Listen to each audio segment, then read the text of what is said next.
લાયક થવું હોય તો જ પ્રયત્ન કરવા પડે, બાકી ઉંમરલાયક તો ખાટલામાં પડ્યા પણ થઈ જવાય.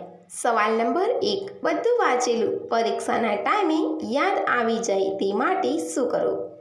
એનો જવાબ છે, જો તમે અભ્યાસ કરતી વખતે જે ફ્લેવરનું ચ્યુઇંગમ ખાઓ છો તે જ ફ્લેવરનું ચ્યુઇંગમ પરીક્ષા આપતી વખતે પણ ખાશો તો તમે જે કંઈ વાંચ્યું છે તે સરળતાથી યાદ આવી જશે.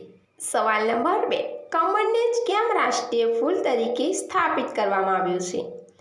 એનો જવાબ છે, કમળને ભારતના રાષ્ટ્રીય ફૂલ તરીકે સ્થાપિત કરવામાં આવ્યું હતું કારણ કે તે પ્રાચીન સમયથી ભારતીય સંસ્કૃતિનું શુભ પ્રતીક રહ્યું છે.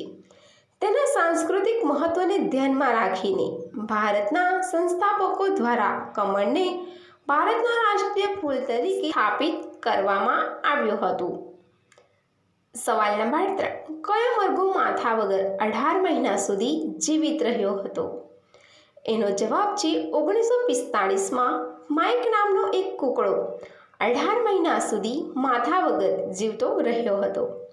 સવાલ નંબર 4, મોર કેટલી સ્પીડે દોડી શકે છે? એનો જવાબ છે, મોર 16 કિલોમીટર પ્રતિ કલાકની ઝડપે દોડી શકે છે અને તે ઝડપી ઉડી પણ શકે છે. તે પૃથ્વી પરના સૌથી મોટા ઉડતા પક્ષીઓમાંનું એક છે. સવાલ નંબર 5, દબાવવાથી કેવું લાગે છે? એનો જવાબ છે, અમુકને ગમે છે અને અમુકને દુખાવાના કારણે નથી ગમતું.